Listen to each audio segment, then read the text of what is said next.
so today we're making chicken salad. This is a make ahead sort of thing. You have to make it ahead. You have no choice. You cannot mix it up when you're ready to eat it because it has to refrigerate and kind of set overnight before it's ready to be made into actual sandwiches. I have not made this recipe in years, really because I just don't have the time usually to set aside and make it. But I'm getting really kind of tired of peanut butter sandwiches, and I don't like deli meat, so chicken salad is like my next sandwich go-to, so that's what we're making today. As far as ingredients go, chicken, of course. This also has a red onion, a few stalks of celery, red grapes, brown sugar, walnuts, salt, pepper, lemon juice, whipping cream, mayo, and dill. Yeah, that's everything. So we're gonna get started by cooking our chicken. And there are a couple of ways you can do this.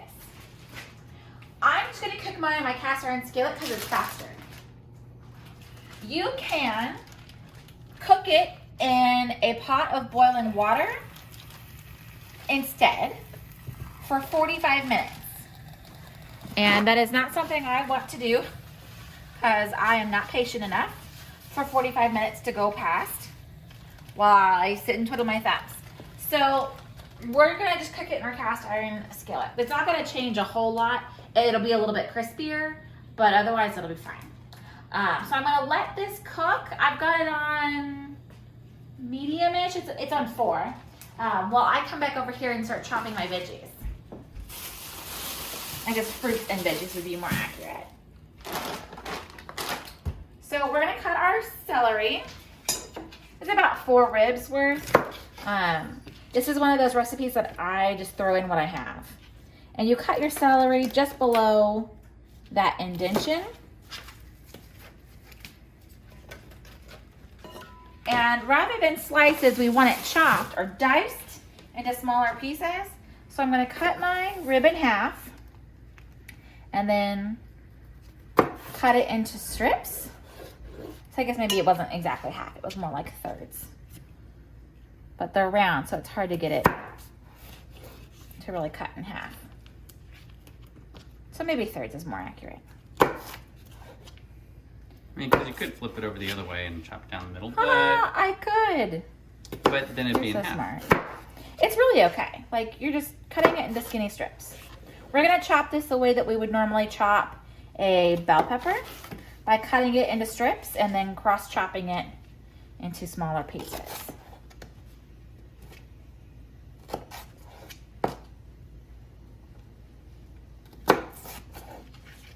Just be careful because it is a round veggie, celery tends to turn on your knife. So keep your fingers well out of the way.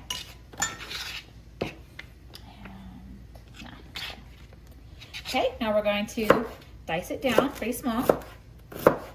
Maybe not super tiny, but small. As we've made the point in other videos, the smaller it is, the easier it is for picky eaters to eat it. Right. And I will probably be the only person who eats this. My kids prefer peanut butter, and they do not like any of the ingredients other than the grapes and the chicken. So that's okay. When it comes to lunch meals, I typically do not require my kids to eat the same thing I eat. But like, if we're all having sandwiches, we're all having sandwiches. But they don't have to have the same kind of sandwich, if that makes sense. It makes sense to me, but I live with you. Wow. So everything, as we chop it, I'm just gonna toss it into my bowl. So there's my celery. That was about 4 stalks. And then here's my red onion. I have already peeled it. And I'm gonna chop it just like I do a regular onion by making slits. They're parallel to each other, or as parallel as possible. And then flipping it and making slits that are perpendicular to the lines I just created. So we have this like bloomin' onion effect going on. Like from Outback Steakhouse when it cooks and it blooms out. Anyways, and then we're gonna cross chop it down to get these finer diced pieces.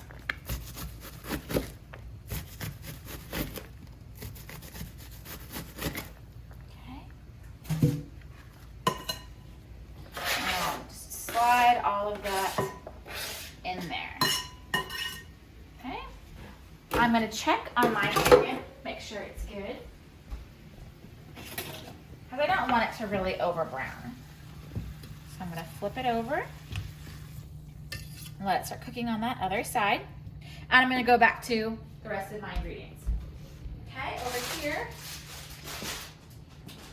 Sorry, babe, I'm going fast. No, you're fine. I just wanted to have a good look at how much they cooked and how much they did not cook, so that we have a good idea. Okay. We want a cup of halved red grapes. I like these little bowls for measuring fruits and veggies. And there are a couple of ways you can do this. You can use some salad scissors like these. This is how I usually do like grape tomatoes. And it doesn't quite half it. It really kind of depends on where you put it. But it gets it into good sized pieces.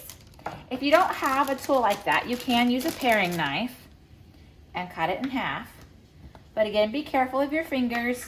It's a round fruit, so you don't want it to slide or slip under your knife and hurt yourself. Now, you're going across the shorter side rather than long ways, I noticed. Yeah, Doesn't matter.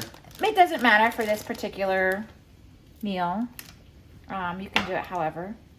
It doesn't matter. That's not a good grape.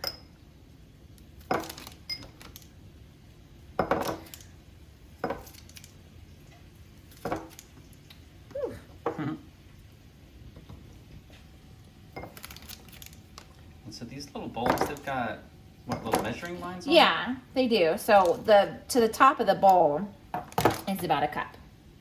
Yeah, to the very top of the bowl.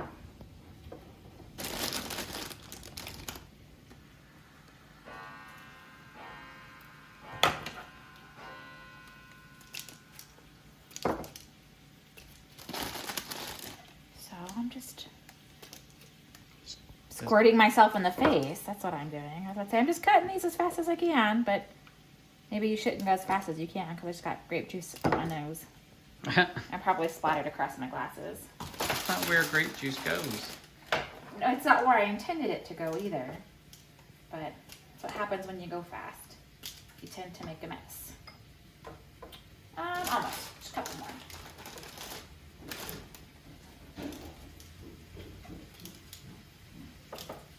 Okay, there's my cup of halved-ish red grapes. Just dump that in there.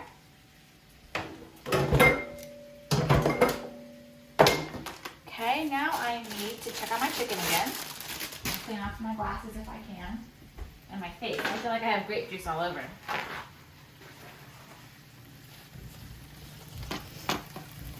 Okay, so now the chicken needs to be chopped for the chicken salad. And that's a good way to get it to cook all the way through anyways.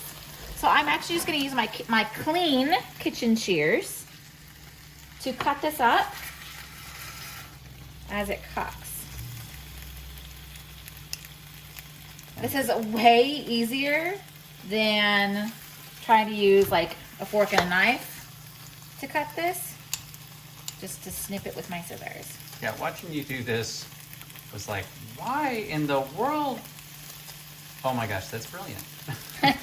Yeah, I watched, we were making some kind of casserole at our church in Missouri ages ago. And I watched one of the little old ladies who was there helping us do this.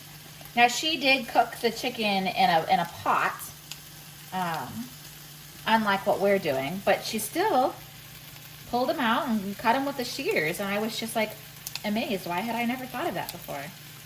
So this is a much easier way. If you need chopped chicken for a recipe, this is a much easier way to chop up your chicken. Just as it's cooking, pull out pieces and cut it up with your scissors. Now, don't use like your scissors from your office or your sewing scissors. No. Dear Lord, don't use your sewing scissors. Specifically, just use your kitchen shears, and they, of course, need to be clean. Just like anything else in the kitchen needs to be clean when using it.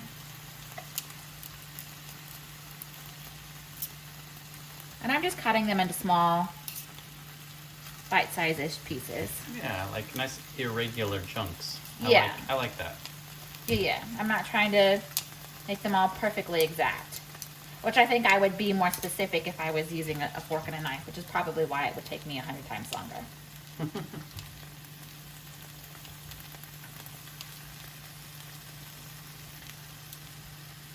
Do you need more oil? No, I just put a little bit of cooking spray on this. Oh, that's right. I didn't. I could have used oil. If you're gonna cook chicken in oil and you don't want it fried, use olive oil. But I just put some cooking spray down. I'm not cooking it very high, so I'm not really worried about the chicken sticking. If I notice a problem, then I'll pour in some oil. But it should be fine.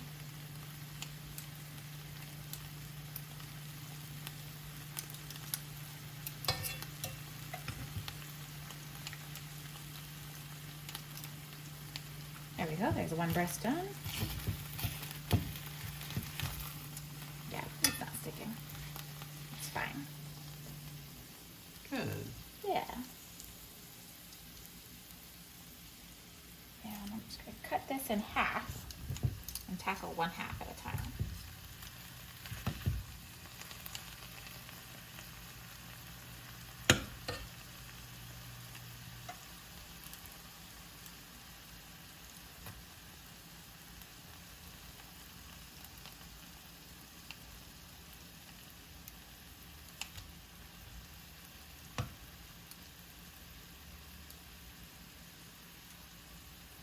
I feel like I'm getting a good like wrist and forearm workout doing this too.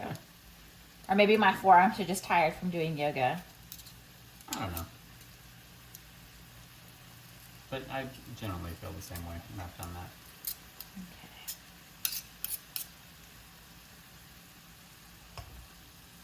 And then of course your kitchen shears will have to be washed after having done this.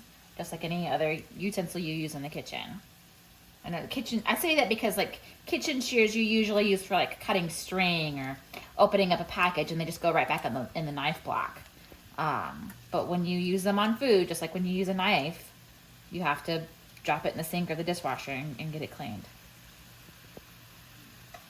Yeah, and you would probably want to wash it before this too, because even though all the surfaces here are getting cleaned, I mean, Yeah, after like, opening a package, no, you really should have those washed. Yeah, like I said, they need to be clean shears when you start. Yeah.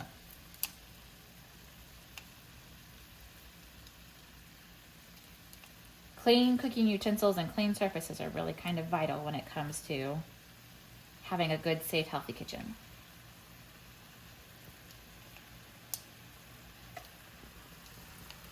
Now you may notice some of these pieces are a little bit big, and that's okay, because I'm going to cut them down some more here in a second.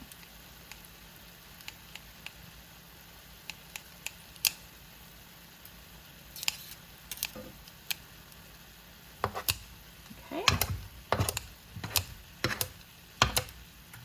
So I'm just going through and cutting some of these down a little bit more. Again, not being specific, just snipping where I think needs to be snipped.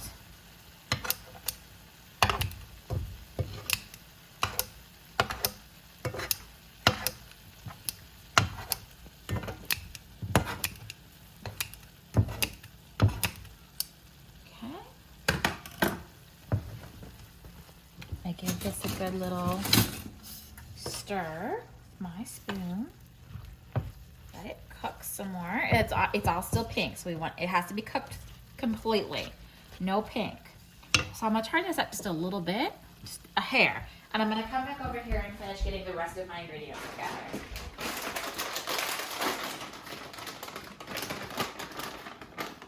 Okay, I need 1/3 cup of chopped walnuts. My bag of walnuts is not chopped, they're halved in pieces, so I'm just going to kind of break them apart with my hands as I measure them into the measuring cup.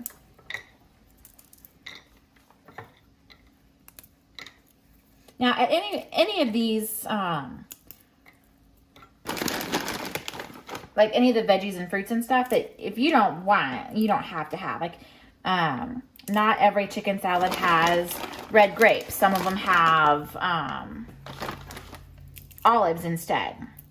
Not every chicken salad has red onions. It might have a white or a yellow onion or no onion at all. You might have pecans instead of walnuts. So whenever you're cooking in the kitchen, just be mindful that you can make adjustments to recipes to fit your tastes and your family and your needs.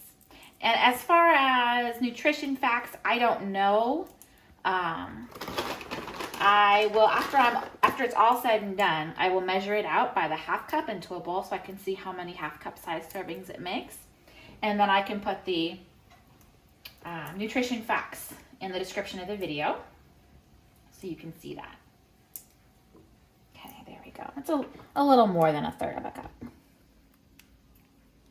Okay, dump that in there. Okay, now in another bowl, I'm going to mix together my mayo, dill, lemon juice, brown sugar, salt, and pepper. So we're going to start with the mayo. I need a half a cup. I'm going to use my measure-all for this. Got it set to the half a cup line. And then scoop out some mayo. I'm not a huge fan of mayo. I occasionally like it on my burgers. And just a little when you do. Yeah, just the slightest bit. But I don't feel like the chicken salad's very mayo tasting. I don't know. I didn't grow up having mayonnaise on anything, and I actually quite like it, especially on like a chicken sandwich. Yeah, it is good on chicken sandwiches. The only thing that we have like really consistently used mayo for and keep it in the house for, which we haven't needed it for this in a very long time, is for treating lice. Yeah, she did just say that. Yeah. We had an outbreak of lice when the kids were little, when my big kids were little kids. Yeah, they were really little, and yeah, you may not know it, but mayonnaise will smother that out. And yeah, so you cover the child's head in mayo, like slather it, like it's shampoo. Slather it in there, and then saran wrap that kid's head, and let it sit for a couple of hours while they like watch a movie or something. And no joke, it will kill the lice. Now you gotta rinse and wash very thoroughly afterwards to get everything out, and then of course go through with your knit comb like you normally would. But mayonnaise works so much better than the over-the-counter treatments. Okay, so it's supposed to be a teaspoon of lemon juice, and that was a little bit more than that. So it'll be a little bit lemony, that's okay. And then we're gonna do a teaspoon of dill. Remember like in the 90s when we said dill weed as like an insult? Yeah. So we're using a teaspoon of dill weed. I don't even understand. Like, you're an herb. I don't like you. I didn't understand it. Okay. Well, it was a replacement for something profane. Well, yes, I know, but as all names. I still never understood it. It never made sense to me. Right. A teaspoon of brown sugar. So just the slightest itty bitty bittest amount. Aw, not like 3 cups? No, 1 Aw. teaspoon of brown sugar. Seems like it deserves at least 5 teaspoons. Wow, sorry. This is not a sweet recipe. Oh. Okay, so I did the lemon juice, I did the brown sugar, salt, and pepper. So about a teaspoon of salt and half a teaspoon of pepper. I'm grinding it with the lid on. It's hard to measure out a teaspoon. Like a fourth of a teaspoon and a half a teaspoon I can eyeball. But I'm never good at eyeballing 1 whole teaspoon. That one comes out a lot faster than the pepper, too. Yeah, it does. And you may think that I have forgotten about my chicken. I am listening to it in the background sizzle. Yeah, that's pretty good. That's about a teaspoon. So I know it's still good. I will check on it here in a second. And then I have a teaspoon of black pepper.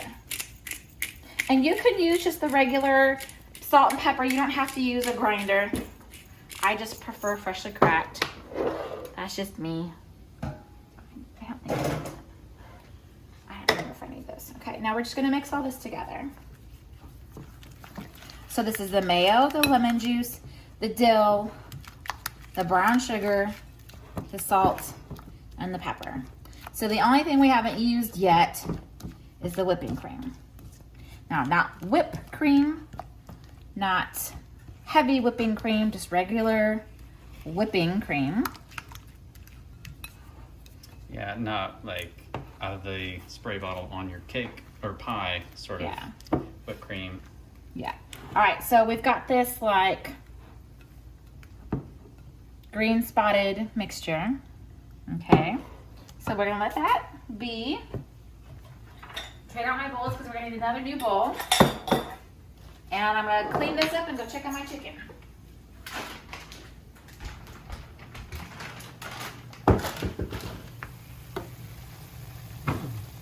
The chicken looks happy. It looks happy. Yeah. It's still a little pink. It is. Sorry, watch your head, baby. So I'm gonna give it a stir so some of that pink can get on the bottom. It's very nearly ready. A couple more minutes. And if I was cooking it higher, it would be ready by now. But I don't want any of the crispy, brown, crinkly bits that I normally really love on chicken because I don't love it in my chicken salad. Yeah, so you've got it on like a 4. Yeah, so like medium low. Yeah, 4 on ours is like out of 10, so medium low. Yeah. All right, I'm gonna let that cook some more while we get to our whipping cream. We need 1/2 cup of whipping cream. And we are going to beat it or whip it until peaks form. Has a problem come along? We must whip it. I'm not even gonna respond to that. Hey, how many opportunities a day do you get to reference Devo? Like almost none because they're not really that worth it that much, but still. Okay, 1/2 cup. And I'm guesstimating because my lines have disappeared. That's okay. Pour that in. You notice whipping cream is thicker than milk, thicker than buttermilk. Okay. And then we're going to whip it. Now you could do this by hand with a whisk, but I'm not going to. And I have this on high. This is going to take some time.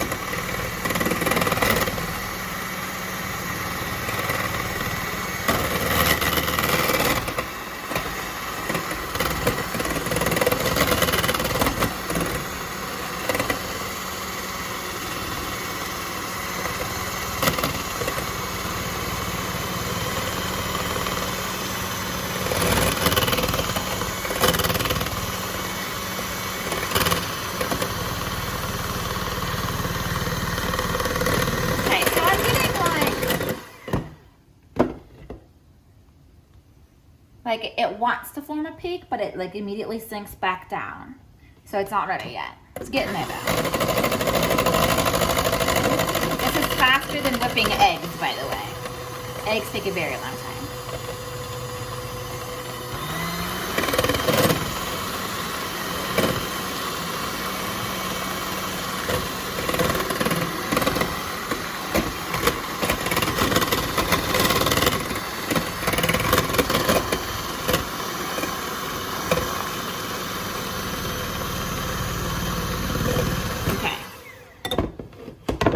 Was not as long as I thought it would be. Really? Yeah. So see, it just says peaks form. It doesn't say stiff peaks or soft peaks. But those are definitely what I would call soft peaks. They kind of flip over, and that's good. It's a good soft peak. Okay, so now we're just waiting on our chicken to be done, which it looks like it is done.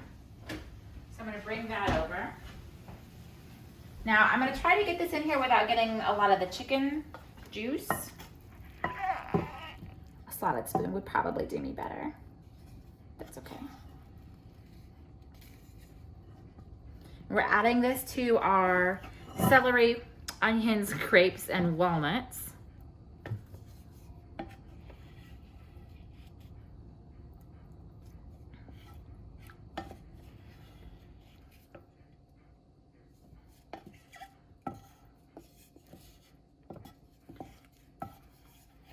Now, like I said, this is gonna refrigerate so that it can set. So I can have this for lunch tomorrow.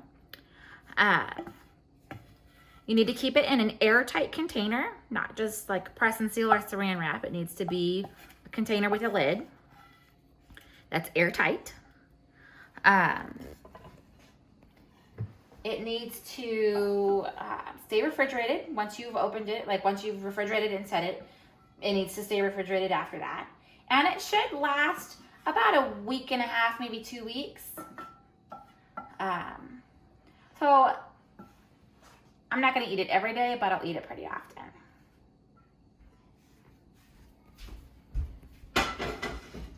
Unless I discover some magical hidden creature who also loves chicken salad.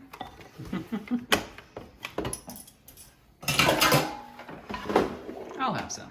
You will? I will. Yay. Okay, I'm just mixing this up. We're almost done, guys. Aside from, the letting it sit for 6 hours or overnight. Okay, now we're gonna add our mayo mixture. Slide that goopy goop in there. Remember, this was mayo, lemon juice, dill, brown sugar, salt, and pepper.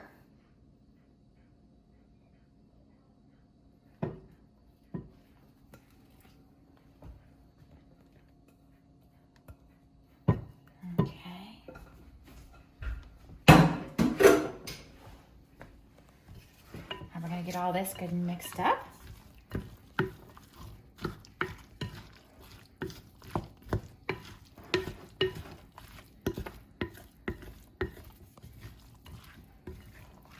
You can serve this on croissant bread is what it tastes the best on, but you could serve it on like sandwich thins or regular bread, or maybe inside like a pita loaf torn in half. You can like pull up and make a little pocket in your pita loaf. Like that would probably be really yummy. I might do that tomorrow. That sounds delicious, actually. That is a pretty good idea. Plain potato chips make a really good companion to this, or like baked Lays make a really good companion to this. Yeah, salty. Yeah.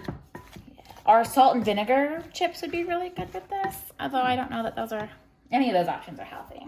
Right, because it might not be, but okay. This has both salt and vinegar in it, so because mayo is vinegar and egg.